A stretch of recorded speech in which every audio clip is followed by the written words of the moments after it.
শুনছো? আরে ওঠো না, এই দেখো তোমার জন্য কি এনেছি।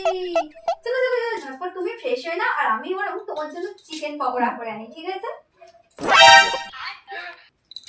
কি গো, কি করছো তুমি? বলছিলাম যে এভাবে বসে না থেকে যাও বন্ধুদের সাথে গিয়ে একটু আড্ডা মেরে এসো সন্ধ্যাবেলা। এরকম ভাবে ঘরে বসে থাকলে ভালো লাগে না। কি বলছো? আরে যাও। আসছি। হ্যাঁ আরে যাও।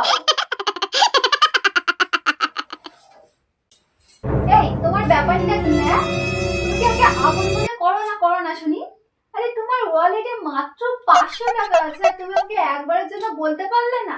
বললেই হয় আমার কাছে টাকা নেই। হ্যাঁ, বললেই হতো একবার।